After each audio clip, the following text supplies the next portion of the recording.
You should be going in here in just a minute. Then my Audacity. Start that up. Testing 1, 2, 3, testing 1, 2, 3, testing 1, 2, 3. And I start recording on that. That way, whenever we start the meeting, we're going. And that should work. It just, there we go. Yeah. So can we get auto tone so that like when Phil talks, it sounds like Donald Duck? I can EQ. Yeah, I can do that. And then I want this guy right here. Who's this? David. I want him to sound like Ozzy when he talks. You're funny. You're funny. Yeah, I have to put Phil up, and then of course, Mayor Bob or Farmer Mayor. I call him Mayor Bob all the time. I have to put his up high because he stands up because his back hurts. Now the other night when he kind of went like this, you could hear him. Yeah. So I was like, okay. And I know we need to look at possibly someday getting the microphones that you can wear, on your lapel maybe, to where if they're sitting there, he can't lean up and get a good, to where you can have it to where you can sit back. Phil sits back all the time because he's watching something, and Right. he's not thinking about it. What did City Hall do in 1920, 1950? Well, There was no audio recordings of If you wanted to see Well, what's people going wanted on, to come and they they had to listened. come. What I'm saying is that. Yeah. So what if the law couldn't have said you have to preserve recordings? Right. Or you have to have a stenographer for each representative. They take notes. But you have to have Meeting you have to officially have minutes and Minutes. yes, and So the way you collect your minutes is through these recordings. yes, and my notes, and then I write them up, and then they certify or they approve them each meeting. Now Mr. Lee finds a period. he kills me, and it's okay It's- if I can get it to him ahead of time. I don't mind someone saying, "Okay, you need to capitalize." No, It it's kills serious. me. He Kills will me. say, I can't approve these meeting minutes. Yeah. There's a period missing in line 2. Shoot you. So I love sometimes it to death. Well, you sometimes we wouldn't get a little want over. future generations to read a run-on sentence and they misinterpret the. Well, I can't even read writing, so unfortunately, I found out people they don't know how to read cursive, and so I'm like, I can write a letter, and they'd never know. The Isn't kids, that crazy? that's nuts. That's scary because I still write in cursive. of course, we're learning. It's I mean, you faster. sign a check in cursive, So this is live right now. but Is there a way to leave it live with that TV showing some Gunsmoke movies or something? well, you'll have to have a separate PC that's got a something. Well, I take that back. I turn the TV on. Yeah, let's see what happens. Let me go on the other side. We did this before, right? Yeah, Scott did But this. yeah, we did. Yeah. He just had a channel up.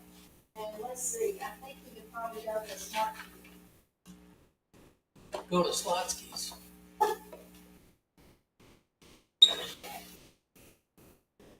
We need to write down the passwords and all that, logins, all that. 2025 I wrote down what I did on exclamation that point. one. Got that.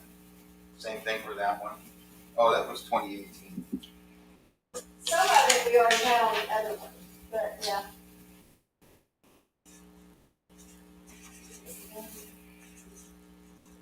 This is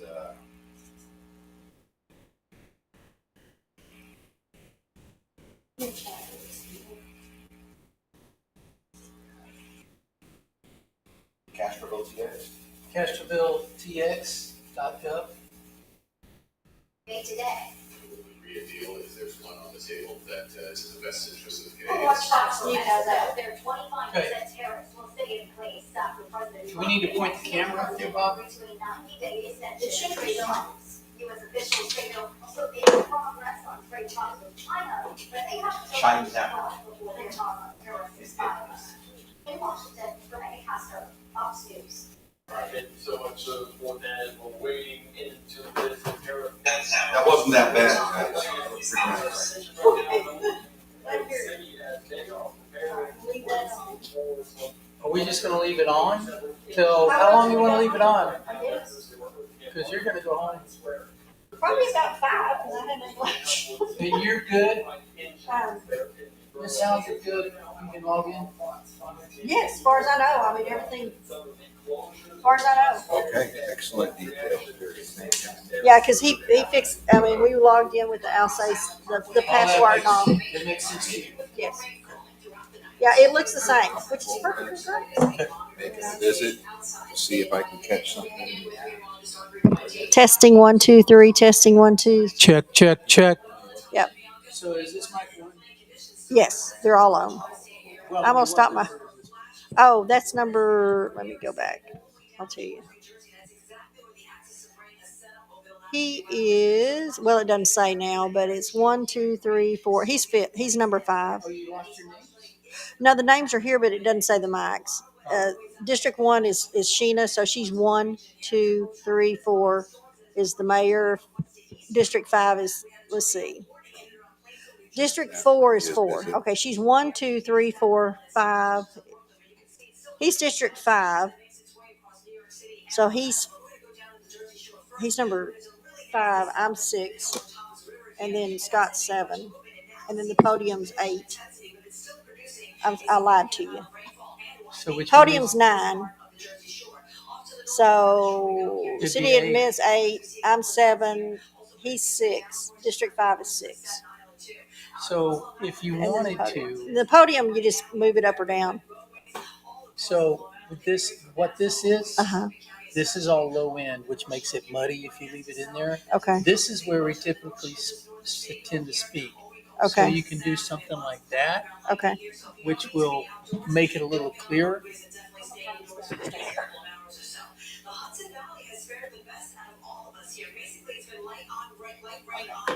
What now? So you can, this is where we are. We're in this city circles that coincide with this. Okay. This is low to high. Okay. And he's got the high pull off a little bit. Okay. But this is a speaking voice, right? Okay. And so I'll show you what I mean. Okay. Check, check, check. It's a lot clearer. And you can also just do it. I think you can do it on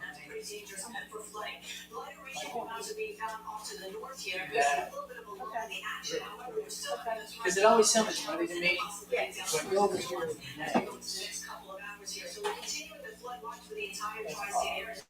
you don't need aux. I would like to thank Scott Dixon for not making it to this session. He was on a talk. I guess he's on a meeting. No, I say that with all joking and seriousness, equally balanced. And I want to make sure to tell it. Well, you know, when I was getting in there, I said, "Do you have the passwords saved?" Because he had the one that he's reading all. And he's like, "No." And he had everything there. And we got a meeting, and I'm like, Honestly, out of respect for him, he didn't need to be involved with this, watching the sausage being made. It was really, I think Deborah and I probably would have been more productive without Houston here too, but he was a good witness, right? Yeah, because I don't know anything about sound. I just know the supposed to work. Yeah.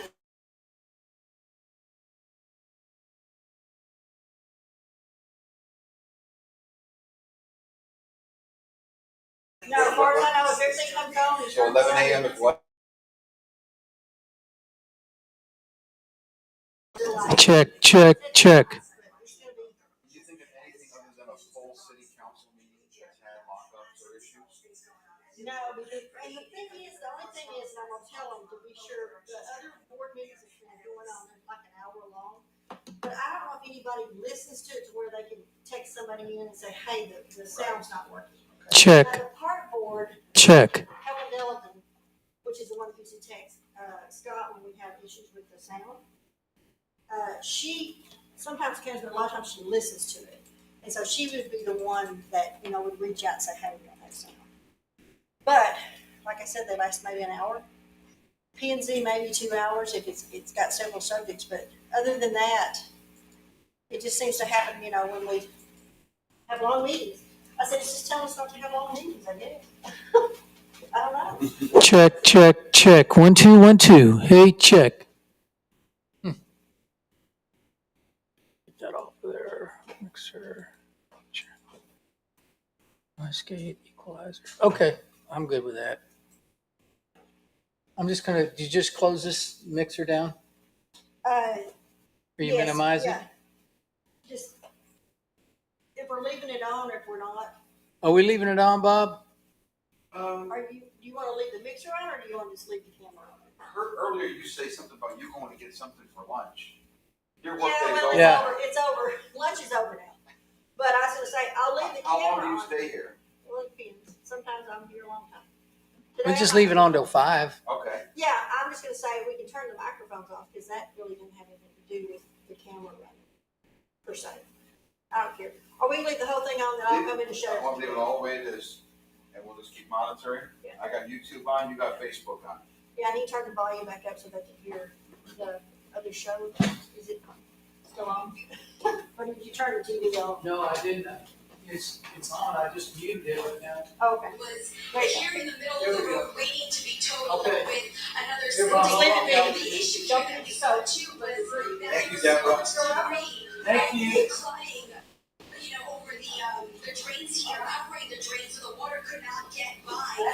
We spoke to one man who tells us that this happened so quickly. 5 minutes, he says, if you were driving on this road and you said, hey, let me try to get by, you just got stuck. And that's what happened to these drivers. Go ahead and take a listen to what he told me he saw once he went here on scene. What? Oh, you're so safe. I have 2 pair of those, because I love them. I know. They're cheap, but they're better than no anything. Yeah, my brother's got a Yellowstone hat on. He does. Isn't that nice? Thank you, Deborah. All right, See you tomorrow. And here's video over at Bell Boulevard in Bayside, Queens. So much flooding there. You see Crazy, the White crazy, Castle. crazy. This is DOT video. We actually called into White Castle, and the employees told us over the phone that they were their store there, their shop was submerged in water, flooding inside that White Castle as well. And now let's take you to the Cross Island and Northern Boulevard, where you see cars having a hard time getting by. But here back live to Bayside by the Clearview Expressway, traffic now moving in both directions. The expressway has reopened, but really, like you said, Natasha, a dramatic scene here. People on the roof of their cars waiting to be rescued, and this all happened in a matter of just 5 minutes. I send it back to you, Zach. Yeah, so dramatic. Even that semi-truck submerged. It's pretty wild video. All right, Jess, thank you so much. A similar scene in North Plainfield, New Jersey, where flooding is already an issue. Cars on Route 22 being forced to make their way through rising waters. A few drivers tell Fox 5 they are not taking any chances driving on flooded streets. So I going to pick it up the customer. I work for Uber. So when I see the another way, I catch it in the quick because it's another rain, heavy storm. I see this nice try and I see all these waters coming from the hills and getting into this area. And I'm not taking a risk to go under the water. Yeah, it's too dangerous. Yeah, that is the right call. Definitely don't drive in that. The city has dealt with severe storms over the past few weeks. You can track the weather just like we do on our Fox Local app. Download it now and you can watch wherever you stream. Meanwhile, a fuel service I was listening in there for Fox 5 seeing detailing the latest alive look right down there at the Brooklyn Bridge. They're monitoring all of this. The thunderstorms arrive, rain falling some 3 inches per hour here. You can see up to 5 to 6 inches as the NYC tri-area faces threats of flash flooding, strong winds and hail, with urban and low-lying areas at heightened risk. Rainfalls could total just a shockingly 2 to 4 inches, up to 8 inches in certain spots. The threats to life can cause significant disruption. We also see this from the National Weather Service there on the ground in New York, saying a flash flood warning has been issued for New York City, Manhattan, Staten Island until 6:15 Eastern Time. So obviously, it's diving into the latest here. Let's actually take you right now out to our Fox weather team as they have this coverage of all of these storms in the area and how much rain there is on the ground. Hoboken, we're going to continue to watch how things continue to progress going into the evening commute as well as those dinner time hour frame, that time frame, heading into tonight for any additional showers and storms. Yeah, we got a ways to go, Kiana. A lot of folks are trying to make that long journey home and do so safely over the next next couple of hours, next few hours. We know you'll keep us updated. That's Kiana Lewis in Hoboken. Thank you. And a reminder to our viewers, if you've got a weather photo or a video, we've seen a bunch coming in today. Thank you for those. Just make sure you do it safely. If you're in a spot where you're being impacted by some of these strong storms, you can scan that QR code. That's an easy way to share it with us. We can put it on the air here at Fox Weather. If you aren't in front of your TV, it's foxweather.com/connect. That's the easiest way to go about it. So thank you for that. With a state of emergency in effect for New York City, all 5 boroughs and adjacent counties, right now all of them are under a flash flood warning. Let's get an update from the Commissioner of New York City's Emergency Management Department, Zach Isco. Commissioner, great to have you back with us on Fox Weather. I know this is a really challenging evening. Where do things stand right now across the city? Yeah, so first off, a lot of work goes into these events days in advance. Team has done a lot of great work with the National Weather Service, a lot of our agency partners preparing infrastructure, making sure we've got life safety crews staged around the city from the FDNY and NYPD. We have some great folks from our tow truck teams in the city who are out there on the highways ready to move trucks.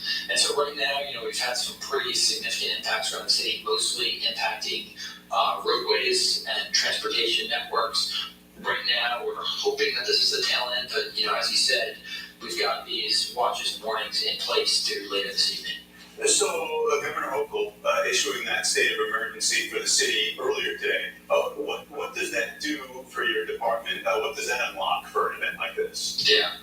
So the city also issued a state of emergency. We also issued a travel advisory earlier today. The state of emergency from the state is really helpful if there are impacts that our agencies can't handle on their own. It just gives some of the state agencies the authorities they need to be able to operate in certain jurisdictions. Right now, we don't need that help, but we could later today. But again, we're hoping that we're now on the tail end of some of this weather. Yeah, we certainly hope so. But your department, boy, you've been busy. Just in this month of July, we've had 6 times that the Weather Prediction Center has had the region in a level 3 out of 4 threat for flooding. There's been heat waves in the mix. How's everybody holding up? Yeah, I couldn't be prouder of the team, and I appreciate you saying that. We've had significant heat this season, which, heat is one of the biggest killers of New Yorkers. We lose over 500 New Yorkers a year to heat and heat-related illnesses. Causes huge stress on our infrastructure, utilities. And then, as you guys know here at Fox Weather better than anybody else, that warmer climate means more moisture in the air. It means we're starting to have these rainfall events with higher rates of rain that overwhelm our infrastructure. It means that we have just more rainfall, and you can see the impacts that these types of events have in the city where, we're seeing rates over a period of time of 2-3 inches of rain an hour. And that can cause real issues. And so really important that New Yorkers make sure they stay informed, have the information they need, as well as us doing the work to prepare the city. Yeah, we know that the stormwater system is rated to about 1 3/4 inches, but some of the rates that we've seen, the amounts that have been measured today, 3 to 4 inches in about an hour and a half or a touch more than that, that's going to cause flooding anywhere in this country, never mind a city where we have so much concrete that can lead to the fast runoff. Is there a spot across the 5 boroughs that we're having the most trouble? We've seen some of those scenes just south of the Throgs Neck Bridge where we've had Clearview Expressway was closed for a period of time.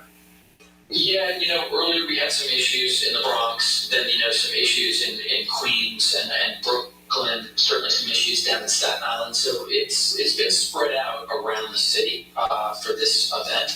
And that's part of the issue that we have with these rainfall events. With coastal flooding, you have a lot of water that gets pushed into New York Harbor, into Jamaica Bay, and we're really able to model where that coastal flooding will go and what neighborhoods will be impacted. With these types of rainfall events, it's really hard to predict where those storm cells are going to line up. If there's going to be multiple storm cells on top of each other in certain areas.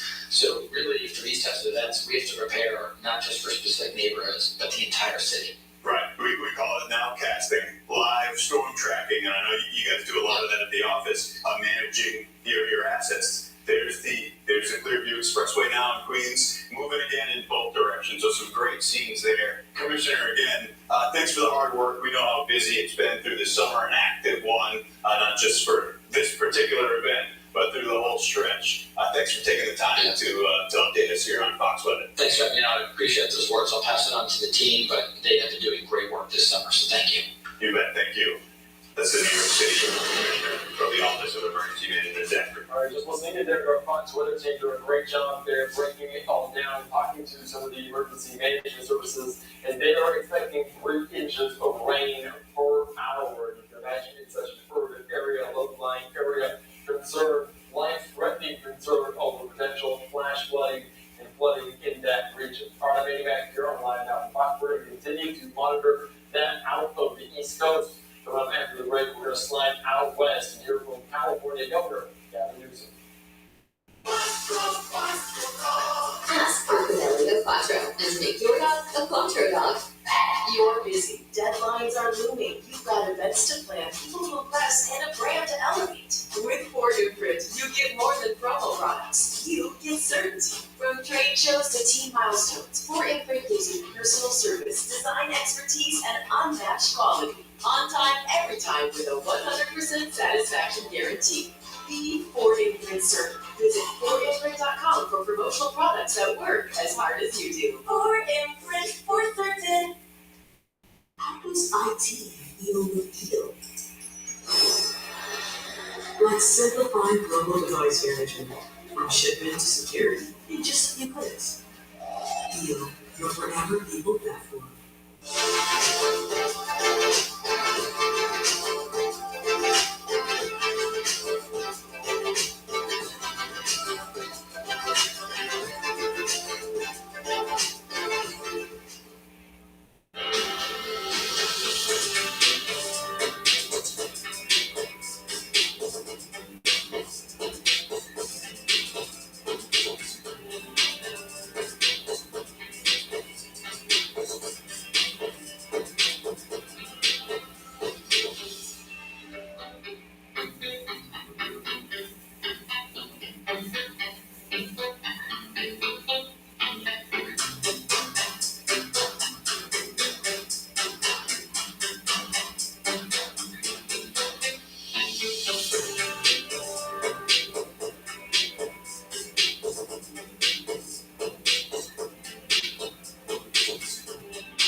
To live now from Fox. I'm Andy Mack. We're continuing to monitor the latest developing events there in New York City.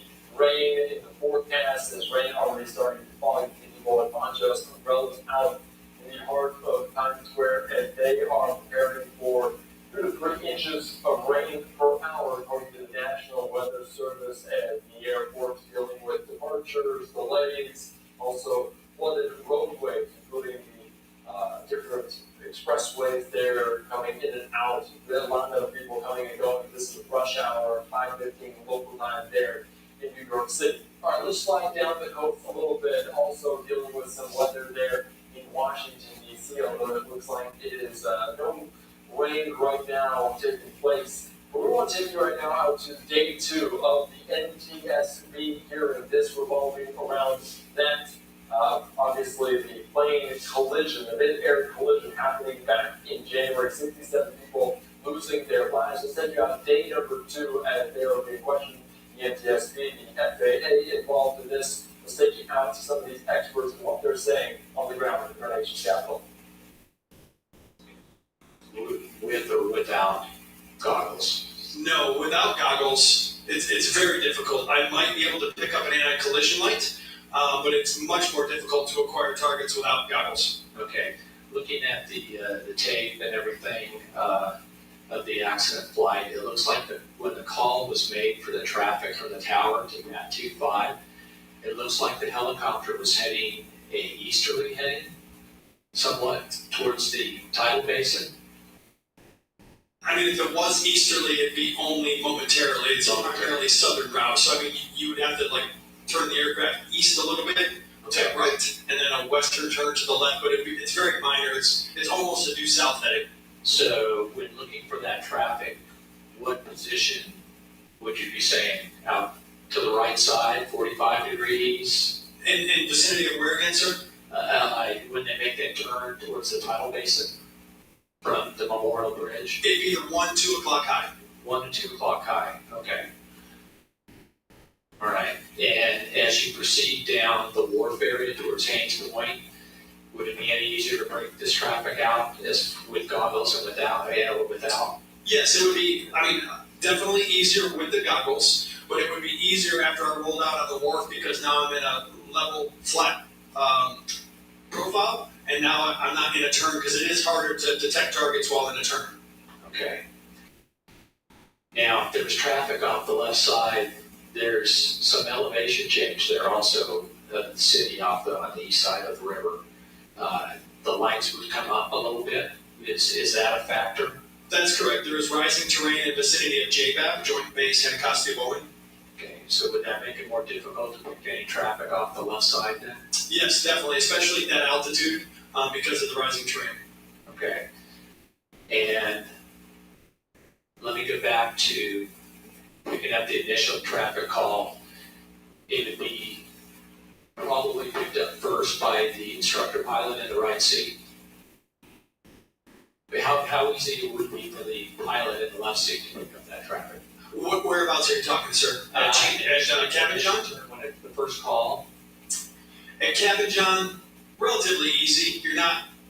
Okay, but at the tidal basin, that's where the call of traffic. At the tidal basin, it would be much more difficult for the pilot on the controls to identify aircraft in the distance because the majority of their concentration and focus is maintaining heading altitude and airspeed. Okay, great, thank you. I'm way over, thanks. Member Inman? Thank you. I'm going to go back and actually go back a little bit further in my notes. I want to make sure we clarify something for Mr. Dressel. You get a chance to realize you're up. You said earlier, you mentioned that the U.S. Air Force and the 12th Battalion concerned you the most in regard to other helicopter operations in the DC area. Is that correct? It is a correct statement, yes. Is that taking into account their unique mission in the DC area, or is that just because they're not good pilots, don't have good equipment? Can you define that statement a little further for us? It certainly incorporates all of the mission set that all of our DoD members fly. So our group's composed of everybody. I'm not saying I speak specifically for Coast Guard or First Heli, but we have had plenty of conversations about mission set. And I'm certainly not saying anything about bad piloting or good piloting. I would say that there, as we talked about yesterday, there are some gross misunderstandings of the airspace. And historically, the group used to hold, or still did, quarterly fly-ins, for example, at the College Park Airport, hosted by Prince George's County. And at that time, 12th Aviation participated. Subsequent to a battalion commander change, 12th Aviation stopped participating in those meetings. And the overwhelming purpose of those meetings was to share knowledge from people like the PG County chief pilot who has 38 years of experience and so forth. And to really train, I think it's important to train military members who permanent change of station rapidly, and they don't get the chance, they don't get the seasoning here to really truly understand how the airspace works. Okay, thank you. And again, I may be jumping through different topics, so my apologies. Earlier you were asked how to think about Brian Soper, Mr. Allen. You kind of hesitated a little bit when I asked if the supervisor the night of the accident had performed their duties correctly. Now, I just sense it, so I'm not going to ask you to stay on that.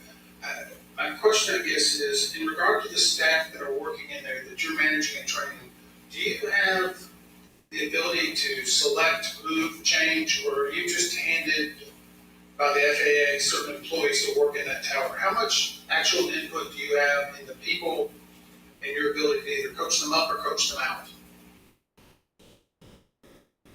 As far as like during a shift and assigning positions? No, I'm sorry, not shift. I'm talking about people that are assigned to DCA. people that are, so if somebody wants to come to DCA and they're selected,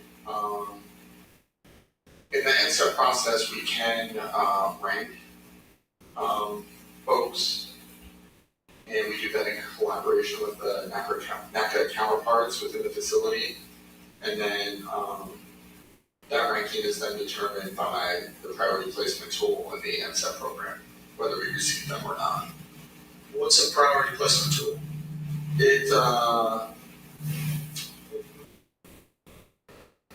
It's basically a tool that we have that determines the greatest need for employee placement. It captures authorized staffing, on board, number of trainees, projected to certify, average time to certify. This is a ranking of what facilities have the greatest need for support. And you actually, Mr. Fuller, mentioned earlier that DCA Tower had been, I don't want to use the word adequately, but it historically very well staffed based on the numbers that it was approved for. Correct. At the time of the accident, DCA was authorized 28 controllers. They had 25 CPCs, which are certified professional controllers. An additional 3 were in training, and 1 was pretty close to certification. I believe it's still expected to occur next month. So the 25 that were on board, how many were actual operational? To my knowledge, there was only 1 that was not at the time. Okay. So my next question is, I guess in this regard, why is there so much on-the-job training that Mr. Allen talked about, this constant need for on-the-job training? Is this recurrent training? Because we noted a lot of people that were ITs that were in training or that had not been fully certified for the positions. I guess my question is, how much churn, while they may be meeting the number, certain employers may say we have 100% turnover. That's because they may hire somebody 3 or 4 times for one position in a year. How much churn was happening at DCA? It's traditionally the controller workforce is a little different. I would say, and I'm probably dating myself a little bit. You start at a facility, you work there your entire career, you retire from that facility. Now you've seen it's not just controllers with the workforce in general. People are more willing to move to different locations, try out different cities. And so it has led to an uptick in the specific number of trainees, where maybe someone lives here for a while and they want to go to New York and try and work in New York for a little bit. And I realize that maybe for the mass, but Mr. Allen, you've been there 10 years? 12. Have you seen the amount of churn increase, decrease? It has increased over time. Initially when I got there, there was a group of controllers that were approaching retirement age or in the process of retiring, and with that, we had received new controllers to backfill for that. But as time continued, we had people have jobs before they were even certified to go to another facility. We had people that certified and they were already released to the next facility. So there has been a frequent movement once folks get certified. Does that increase operational risk for that tower? You lose the, we do have a fair amount of controllers that have spent a majority of their career there, 10, 20, plus years. And you lose that institutional knowledge, you lose that institutional experience, and that evolution that just comes with time.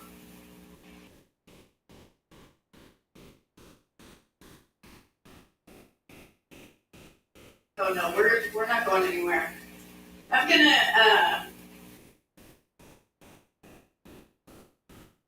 I was reading, as all of us were, the NTSB's ATC Group Chairman's Factual Excellent Job, folks, which said on page 33, quote, "There's considerable confusion and a series of corrections and updates from FAA regarding the staffing numbers at DCA Tower, both authorized and on board at the time of the event.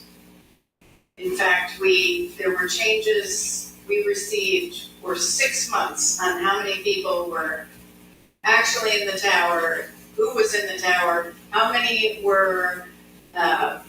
CPCs were Authorized and on board, how many, certified professional controllers were authorized and on board, how many traffic management coordinators, operations supervisors, operations managers, support specialists, and air traffic managers were authorized and on board and operational, which changed frequently, and all we wanted was at the time of the accident. I don't understand why that's hard. So, on the day of the accident, certified professional controllers authorized Mr. Allen, 28, operational 25. Do we know? If I can see the list of names, I can. Oh, I don't have those. I don't look at them. Is that correct, Brian? Yes, that's what was reported by the air traffic facility and confirmed. Okay. So the latest numbers, certified professional controllers. So January 29th, authorized 28. July 20, so I have authorized now are 30, correct? That's correct. On January 29th, operational 25. Mr. Allen, is that right? Oh, well, Brian just said it. Yeah. Today, we got 19 operational. We have several out on training, of course, but 19 operational. I'm trying to understand why, again, we have, looks like seven or eight out on training, maybe. So it'll be higher. I'm just trying to figure out why we're at less controllers than we were on January 29th. Without getting to the specifics of each individual controller, there are several that are out on various forms of leave. What does that do for the workload and safety in the tower? It increases the workload, and we've increased the number of employees inbound. We've done a solicitation for former DCA CPCs to return because they'd be obviously quicker certifications, and we've pumped up the number of supervisors on board as well. Okay, great, thank you. And I'm just management.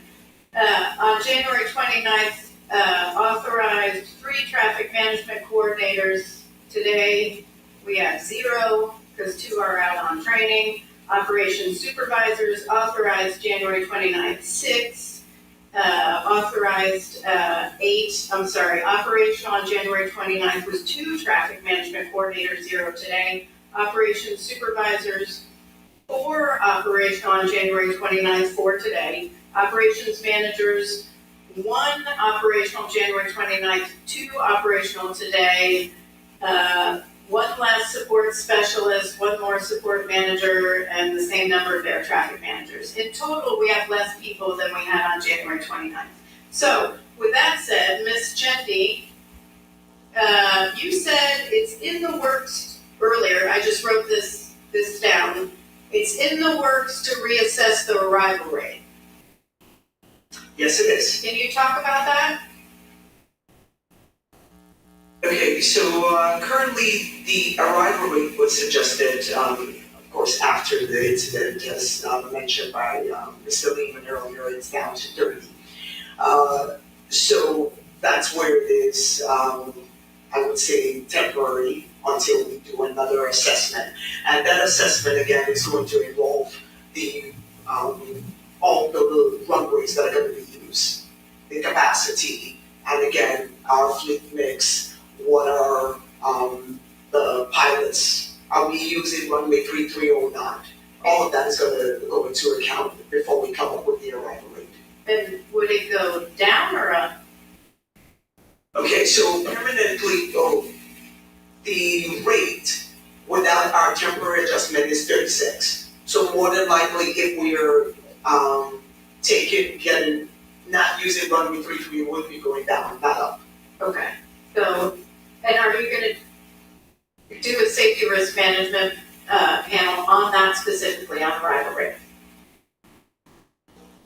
Well, So, I'm sorry, that would normally fall into my wheelhouse, which is why. Okay, yeah, that's fine. And then I'll turn. We would typically do a safety risk management panel on the rate if we're using a defined process that we've already done a safety risk management panel on. So since we already have a process for how we determine arrival rates, we wouldn't do a risk management panel once we're using that clearly defined and approved process. Which is a calculation, right? Yes, ma'am.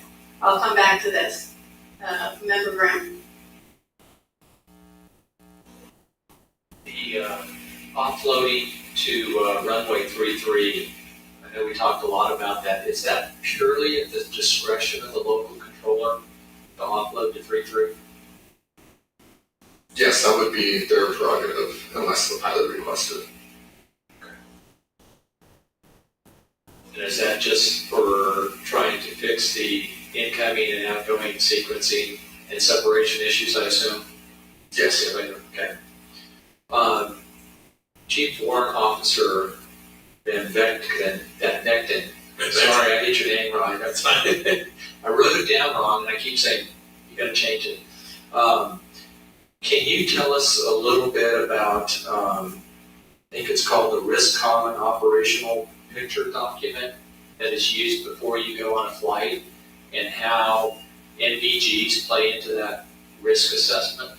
Sure. A risk assessment is completed prior to every flight. We try to assess as many risks and hazards as we can and mitigate them to the lowest level. And how does the NVGs play into that? Night vision goggles is a risk mitigator when we're flying. At night, it'd be a higher risk to fly night. Night vision goggles is a lower risk because of their increased invisibility. How does cultural lighting play into that? Increases the risk. I forgot the number off the top of my head.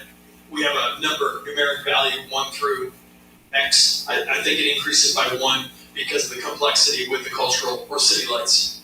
Okay, so during the risk assessment, taking the NVGs is going to lower your risk rating, but knowing that cultural lighting may be an issue, especially in this area, it could increase the rating. Is that correct? I think we're talking two different things, because if I'm flying down to Quantico to go perform landings at night, it would be a much higher risk if I didn't have goggles. Okay. Flying through the DC area, it would be an increased risk because of the cultural light that could negatively impact a pilot's ability to see other aircraft. Okay, great. Thank you for clarifying that for me. I'm good, Chair. Member Inman? I want to go back to Mr. Van Vechten for a moment. In what other... All right, just listening in there to this NTSB hearing on the mid-air collision back in January. Let's find a way for a quick 2-minute break here. More top headline after this. You're busy. Deadlines are looming. You've got events to plan, people to impress, and a brand to elevate. With Ford Imprint, you get more than promo products. You get certainty. From trade shows to team milestones, Ford Imprint gives you personal service, design expertise, and unmatched quality. On time, every time, with a 100% satisfaction guarantee. Be Ford Imprint certain. Visit FordImprint.com for promotional products that work as hard as you do. Ford Imprint for certain. Keiko booked the package in no time, so she could sleep the whole time.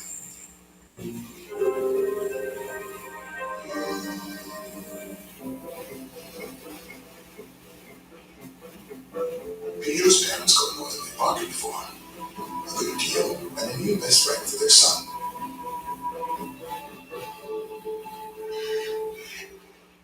Before using Jobber, we were grossing about $500,000 a year, and now we're grossing nearly $3 million a year. The size of our clientele tripled by using Jobber because it was just that much easier to onboard new clients.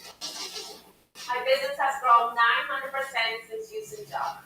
I love Jobber. It absolutely transformed my business to 100% better. Start your free trial today at jobber.com. You may have heard some rumors about the books I've been reading, but the truth is, sometimes I'm playing Royal Kingdom. What's that actually mean? Yeah, but no. I mean, it's all about Royal Kingdom. I have found the best puzzle game ever. It's called Royal Kingdom. Just came out. No ads, hundreds of levels, and you don't even need Wi-Fi to play. I already play Royal Kingdom. Since when? And guess what? I am so far above you on the leaderboard. Yeah, you can't see me.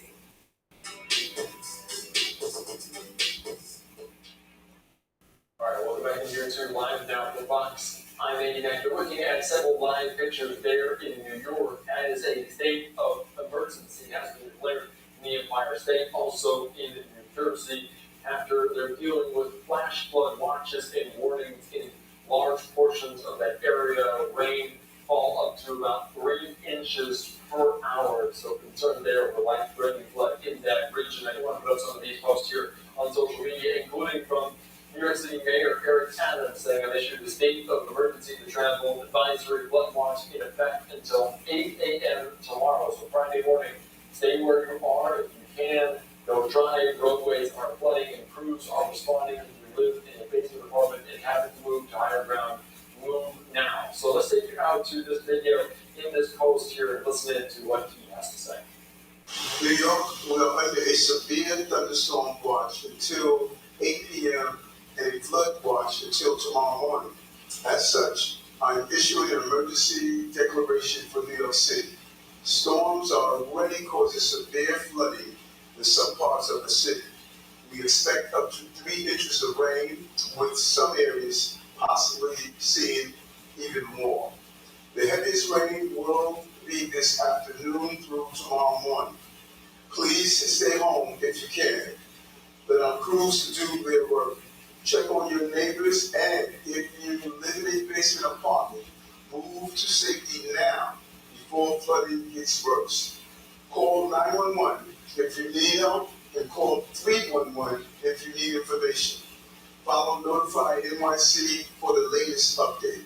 All right, just listening in there to New York City Mayor Eric Adams talking about the state of emergency, looking live there at Times Square. You can see people moving about. The water still kind of on the street. Doesn't look like it's raining as of right now, but that could change at the moment. I also want to put up this other tweets from different lawmakers in those states, including New York Governor Kathy Hochul, saying due to heavy rain and potential flooding, New York City and the surrounding counties are under a state of emergency.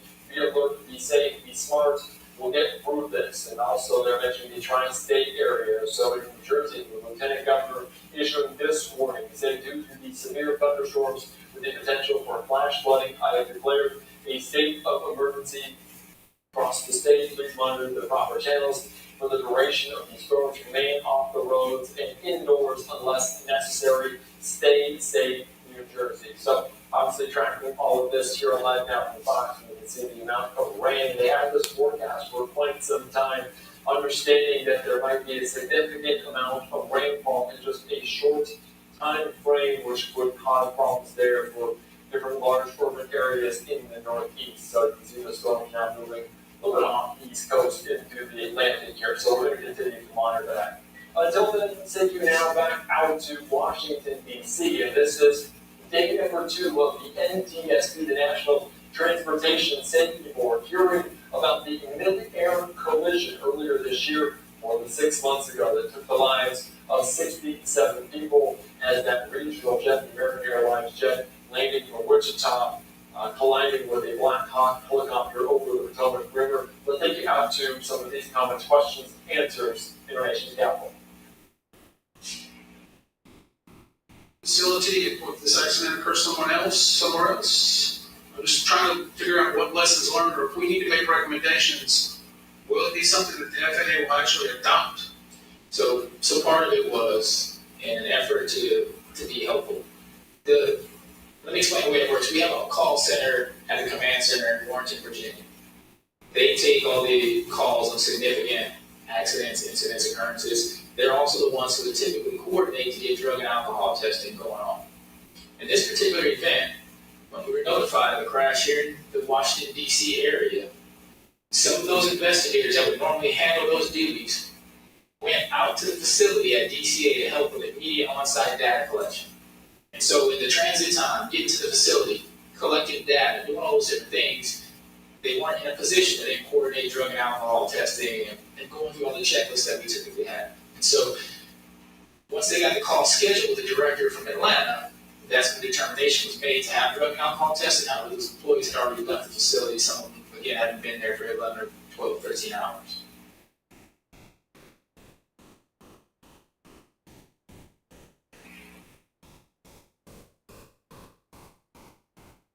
Alrighty, what are the 2 triggers, Mr. controller for applying safety risk management?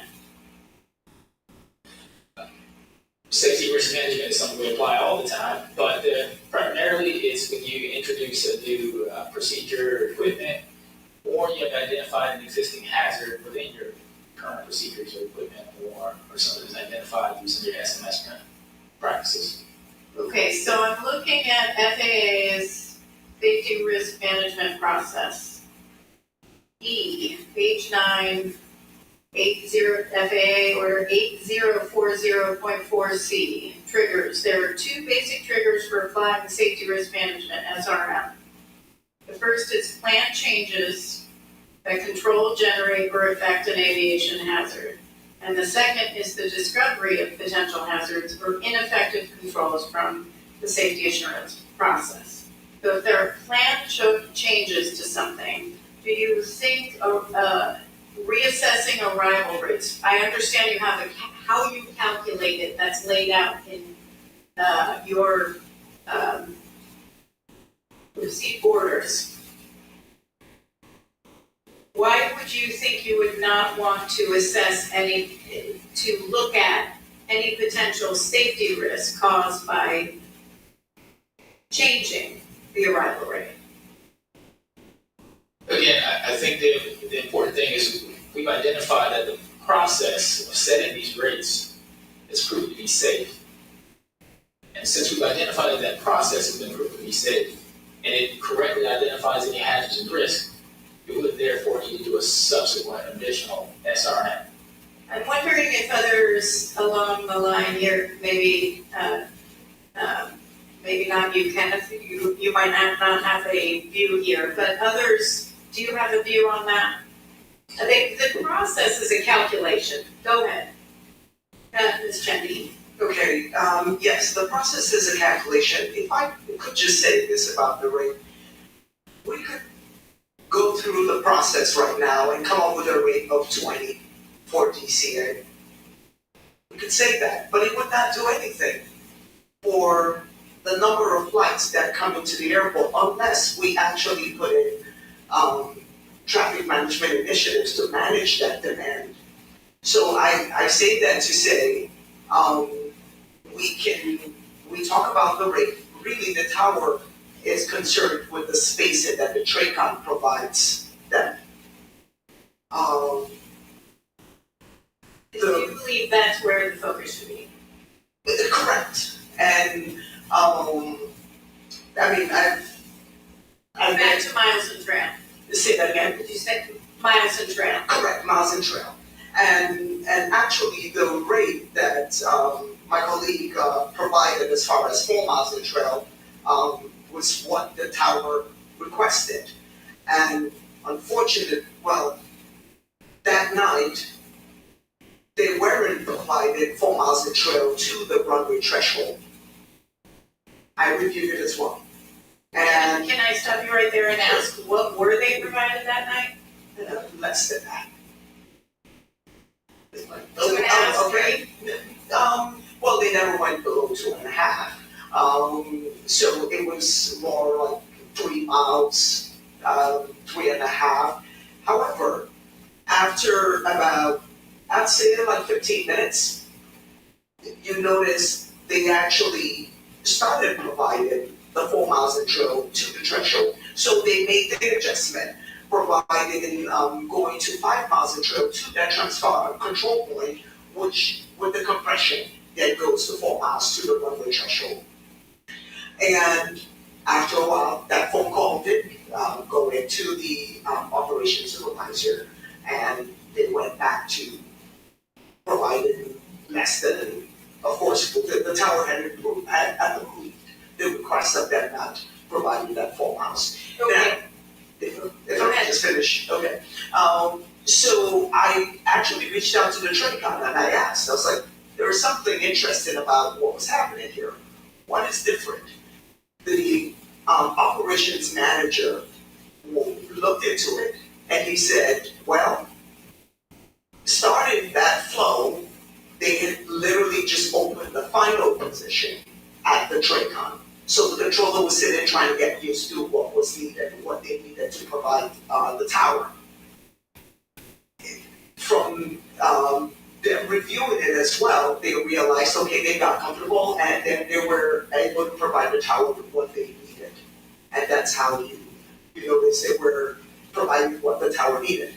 And after that, I'm guessing resource management by the operations supervisor at the TRACON, then from what was shared, the position got combined in the TRACON and the restriction got canceled by the tower. Just trying to provide that extra insight there. Thank you. Member Grant. Just a couple of quick questions here.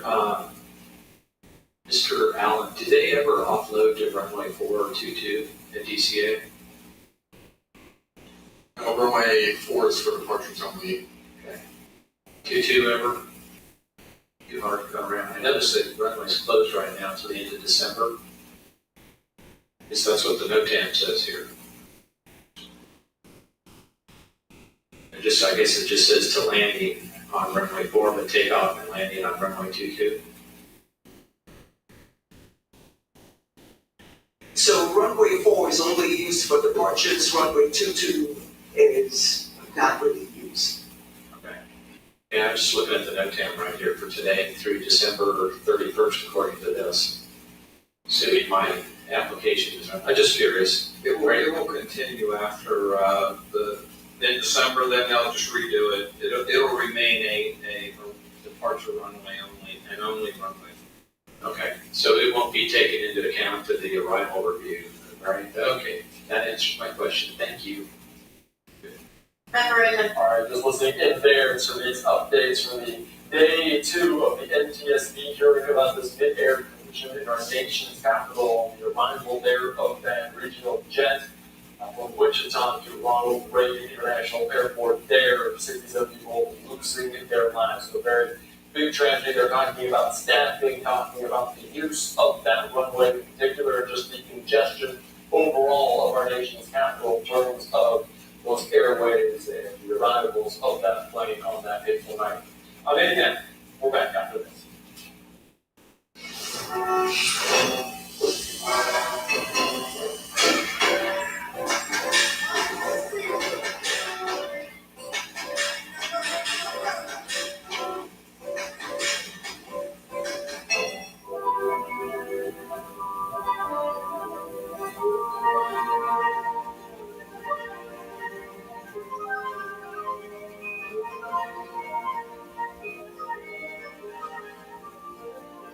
Harold has metastatic prostate cancer, but like you, Harold has stuff to do.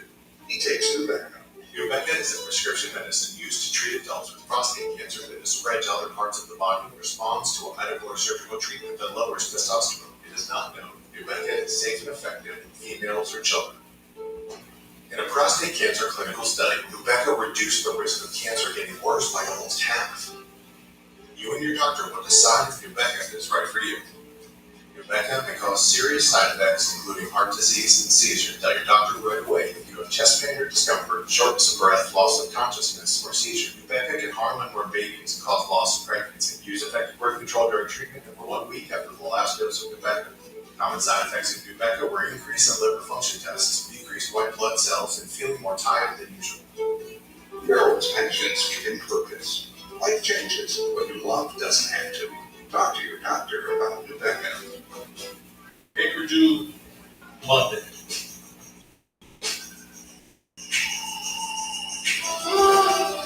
Get multi-day battery life thanks to the Snapdragon processor.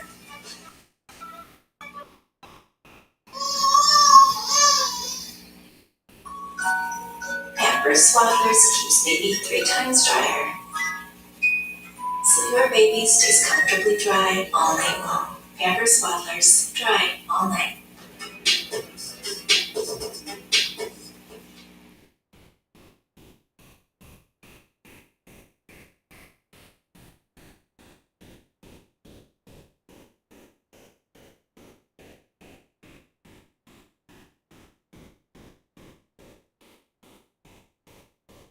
All right, welcome back here to Live Down the Box. I am Andy Mack as we approach the top of the hour, almost 6 o'clock on the East Coast, as we're monitoring the latest with all of these severe weather, these flash flood warnings in New York City. You can see there, Lady Liberty, through the fog, through the haze.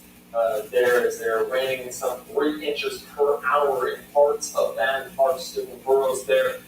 We are watching it and here unfold in real time, but obviously some concerns about just the amount of rainfall there in New York, but also beyond, all along the East Coast. They're dealing with these major storms there in the northeast portion of the country. As we reach the top of the hour, it's almost 6 hours and counting until those tariff deadlines is just hours away from the midnight tariff deadline set by President Trump. The White House says they have cut at least 12 trade deals alive with right now in Washington, D.C. But so far, was not the case, though, for some of America's top trading partners, including Canada. We're going to join right now on the ground in Toronto, Canada, by Fox's Caroline Elliott. Caroline, thank you so much for joining us here on Live Now from Fox. Tell me more, where do the negotiations stand with just hours ahead of this deadline? Yeah, Andy back. Well, right now, in terms of getting a deal to happen, this is really the 11th hour of negotiations, and we're told it is highly unlikely that the U.S. and Canada can sit down and make a deal happen in the next few hours. And just to complicate these negotiations even more, President Trump is now saying that Canada's recognition of a Palestinian state is going to make it even harder for the two to reach a deal, saying on Truth Social earlier today, quote, "Wow, Canada has just announced that it is backing a statehood for Palestine. That would make it very hard for us to make a trade deal with them. It's still unclear exactly how this could impact Canada's trade deal, but we do know the tariffs Trump put in place earlier this year are hitting the Canadian economy really hard. The U.S. has already slapped a 50% tariff on aluminum and steel and a 25% tariff on auto imports from Canada. But Canadians are worried it could get even worse when that deadline passes tonight. The White House is threatening to increase tariffs on Canada to 35%, and Canadian business leaders are warning higher tariffs will impact prices for Americans too. Look, at some point, while Canadian businesses are eating some of those costs today, they are going to have to pass them on. And so for U.S. customers that are buying goods from Canada, all the many things, raw materials, resources, agricultural products that are shipped from Canada to the United States, that at some point has to get embedded in the costs for Americans to take on. House officials tell us at 12:01 a.m. about 100 countries will begin paying the reciprocal tariff rate set back in April, ranging from the 10% baseline, or in some cases as high as 50%. Today, President Trump said Mexico's current tariff rates will stay in place until October while the two countries keep negotiating. Meantime, White House officials tell us they do expect negotiations to continue with countries around the world even after this deadline passes. Andy Mack. All right, very good. We heard comments there from Mark Carney yesterday talking about that state of Palestine. I want to ask you because he was elevated to Prime Minister, so much support, especially after these initial rounds of tariff. That was really why he gained so much momentum in terms of the polls. How much confidence do you will have in Canada about him in this negotiation with President Trump?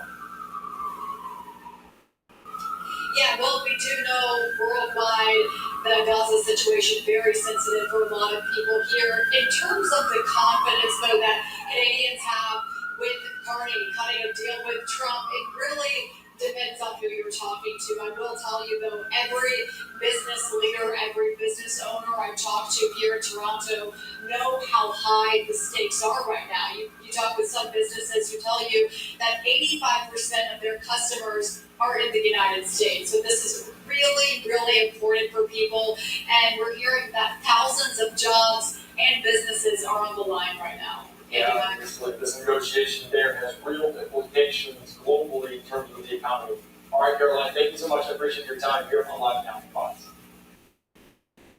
Thank you. All right, thank you so much. All right, great conversation there as always. We're almost exactly 6 hours away from that deadline, the tariff deadline in place. And as we mentioned, those big partners like Canada and Mexico. Canada is still very much in play. Mexico, we We did during a 90-day negotiation period with Mexico over that 25% tariff rate is in place, part of the rush of trade activity on Thursday before President Trump planned to impose a broad set of global taxes starting on Friday, August the 1st. A live picture right there in our nation's capital at the White House. And Trump holds up to social that his conversation with the Mexican leader was, quote, very successful, and that more and more we are getting to know and understand each other. The Republican president has threatened tariffs of 30% on goods from Mexico in a July letter, something that the Mexican leader wants to stave off for the next 3 months.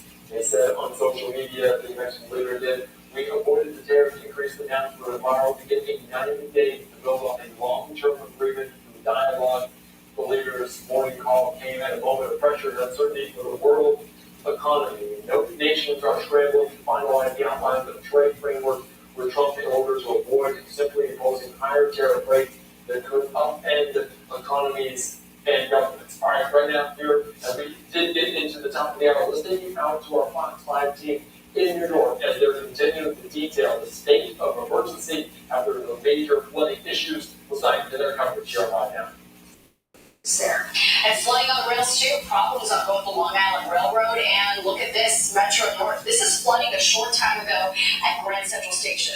Let's get over to Audrey Puente, who's been tracking the storm for us. Audrey, what's the very latest? We had a very busy afternoon here on the Weather Center for sure, ladies. We still have flash flooding occurring across much of the tri-state area. Those are the areas that you see in green here with the flashing boxes. Flash flooding is occurring, all courtesy of those storms that rolled through just a short time ago. They're still producing some downpours and some lightning, although they're not of a severe category. They're still making quite an impact. The line that we're watching has been coming across New Jersey, working its way through New York City, now across Long Island. There's a bit of a break now in and around the city into northern New Jersey, but now we're seeing more activity kind of flaring up here in parts of the Hudson Valley. Let's go down to the Jersey Shore, though. There's been some significant rainfall totals here. We're talking up to 5 inches across central and southern New Jersey. You can see the heavier cells sitting just offshore and to our south, with a pretty strong in and around the border going down towards Wildwood, down towards Cape May, and further south into Delaware, and even down towards Maryland, too. Out across Long Island, also some slick roadways here.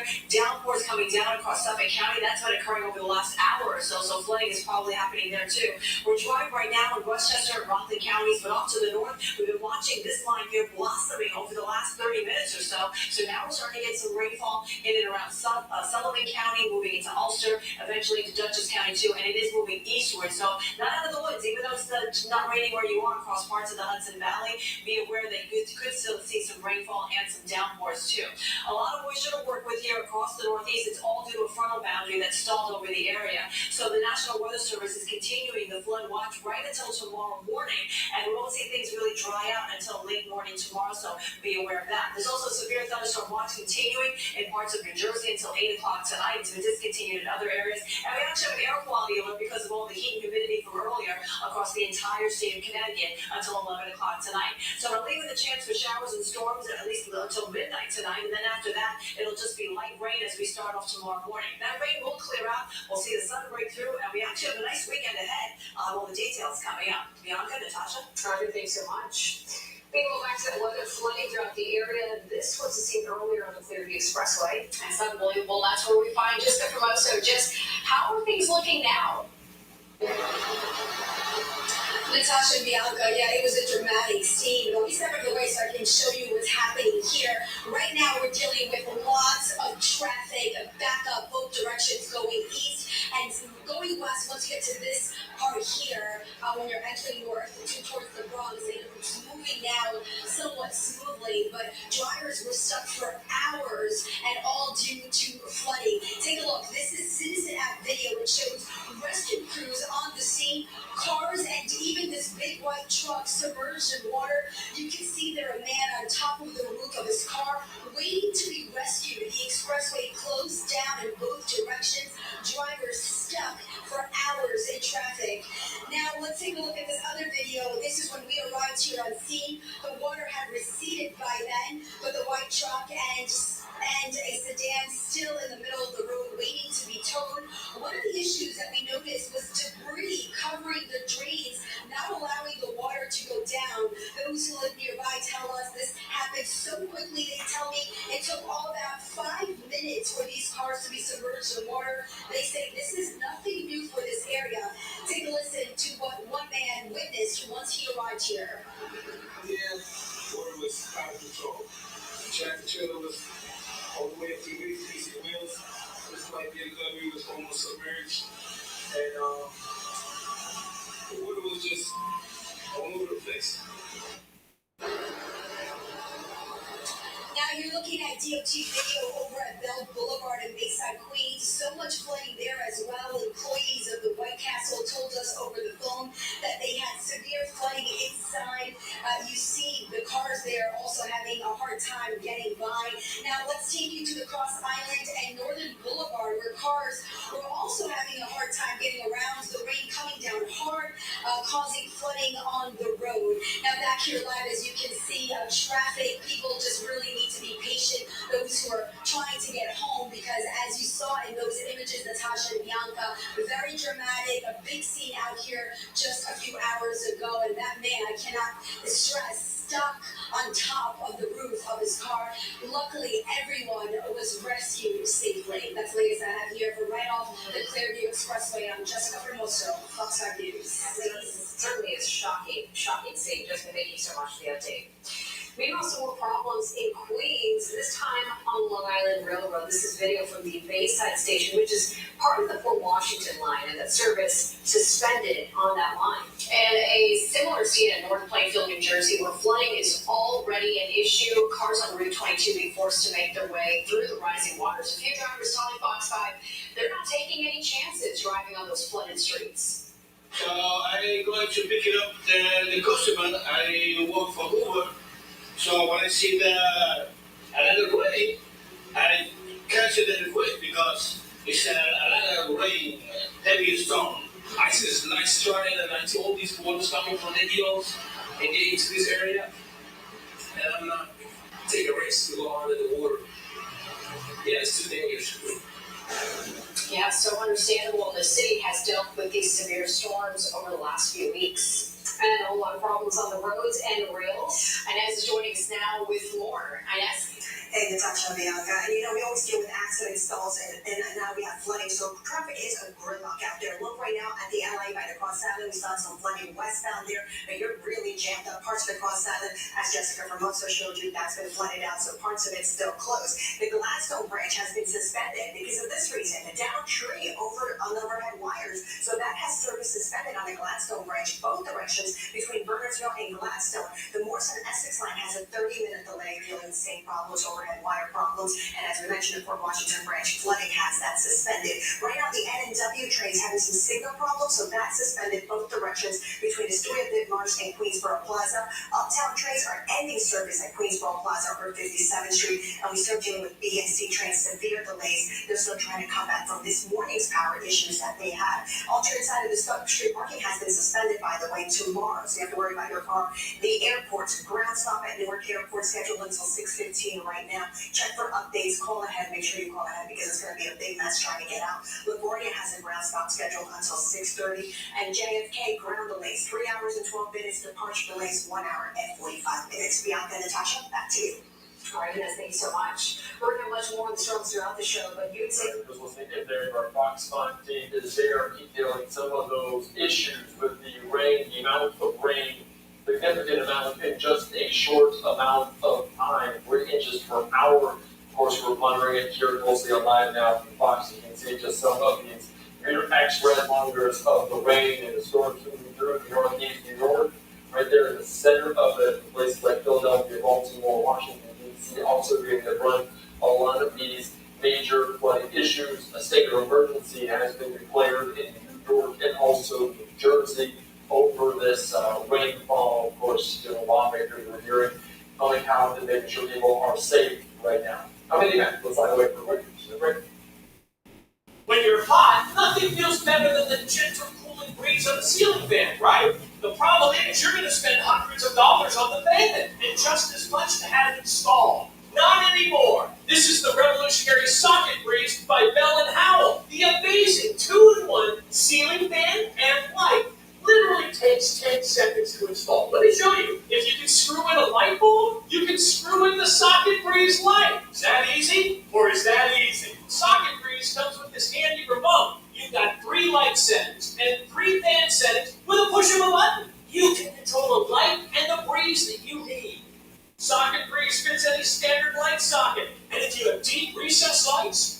it's the socket extender. If you want a ceiling fan and light installed, well then you need a professional contractor.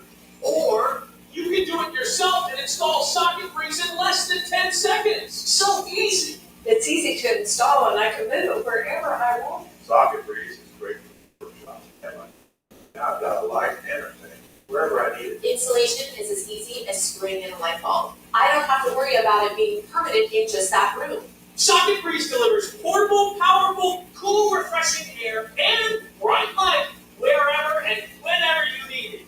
Now the Socket Breeze Lights with Deep Socket Extender is yours for $59.95. Act now and we'll take $10 off. So you get it for just $49.95 with free shipping. Order now and you can get a second Socket Breeze for 50% off. Get cool fast with Socket Breeze. Here's how to order. Call 1-800-261-7192. That number again is 1-800-261-7192 or go to mysocketbreeze.com. So call 1-800-261-7192. That's 1-800-261-7192 or order online at mysocketbreeze.com. Call now.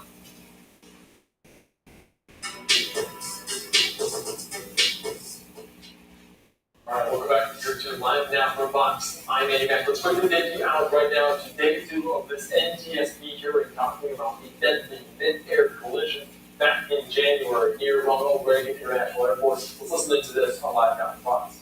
Factor, why are they questioning me again? And so then it is possible that the instructor pilot said, well, maybe they want us to come a little bit more left to clear up, to get further away from the final approach course of runway 1. But that's much different than saying come left. Right, so what happened actually, 2047-41, Pat, DCA Tower says Pat 25 passed behind the CRJ. Pat 25, because of a mic click, here's Pat CRJ. And then says, Pat, DCA Tower says,